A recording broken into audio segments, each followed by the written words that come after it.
Delhi liquor కేసులో MLC కవిత అరెస్టుపై silent అయ్యారు BRS party నేతలు. మొదట్లో కొంత హడావిడి చేసిన లోక్సభ ఎన్నికల నుంచి మాట్లాడడం మానేశారు. ఇక మరోవైపు ఇప్పటివరకు ఎమ్మెల్సీ కవితను కలవలేదు బీఆర్ఎస్ చీఫ్ కేసీఆర్. కక్ష సాధింపులో భాగంగానే అరెస్టు చేశారని ఓసారి కమెంట్ చేశారు. ఢిల్లీ లిక్కర్ స్కామ్ కేసులో అరెస్ట్ అయిన బీఆర్ఎస్ ఎమ్మెల్సీ కవిత 100 రోజులుగా తీహార్ జైల్లోనే ఉంటున్నారు.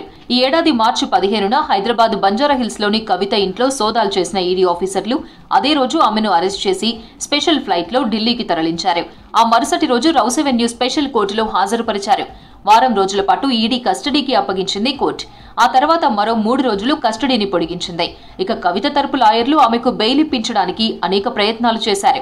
కానీ ఈడీ ఎప్పటికప్పుడు కోర్టుకు అన్ని ఆధారాలు ఇస్తూ బెయిల్ రాకుండా అడ్డుకుంది. ఢిల్లీ లిక్కర్ కేసులోకి ఏప్రిల్లో సీబీఐ ఎంటర్ అయింది. తిహార్ జైల్లో ఉన్న కవితను ఏప్రిల్ 11న అరెస్ట్ చేసింది. ఆ తర్వాతి రోజు ఆమెను కోర్టులో హాజరుపరిచి లిక్కర్ స్కామ్ లో ప్రధాన సూత్రధారి కవితనేనని కోర్టుకు ఇచ్చిన కస్టడీ అప్లికేషన్లో తెలిపింది సీబీఐ. దీంతో కవితను 3 రోజుల సీబీఐ కస్టడీకి అప్పగిస్తూ కోర్టు తీర్పునిచ్చింది. ఇక అప్పటి నుంచి ఈడీ, సీబీఐ ఆమెను ప్రశ్నిస్తూనే ఉన్నాయి. చివరగా ఈ నెల 21న కేసును విచారించిన కోర్టు సీబీఐ కేసులో జులై 5 వరకు కస్టడీని పొడిగించింది. ఈడీ కేసులో జులై 3న విచారణ చేపట్టనుంది.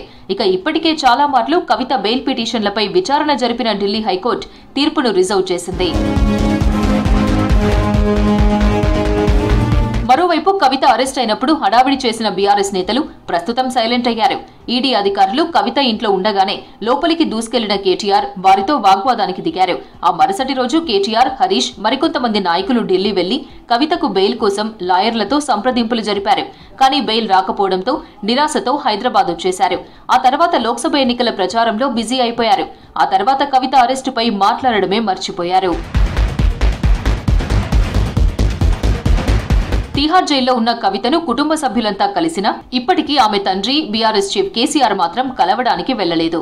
కవిత అరెస్టు తర్వాత ఇదే లిక్కర్ కేసులో ఢిల్లీ సీఎం అరవింద్ కేజ్రీవాల్ ను ఈడీ అరెస్ట్ చేసింది. ఆ సమయంలో కేసీఆర్ ఓ ప్రకటన రిలీజ్ చేశారు. తర్వాత పార్టీ నాయకులతో జరిగిన మీటింగ్లో తనపై కక్ష సాధింపులో భాగంగానే కవితను అరెస్ట్ చేశారని చెప్పారు కేసీఆర్. ఎమ్మెల్యేల కొనుగోలు కేసులో బీజేపీ కేంద్ర నాయకుడు బీఎల్ సంతోష్ పై కేసు పెట్టి అరెస్ట్ చేసేందుకు ప్రయత్నించినందునే వాళ్లు కవితను టార్గెట్ చేశారని ఆరోపించారు గులాబీ బాస్.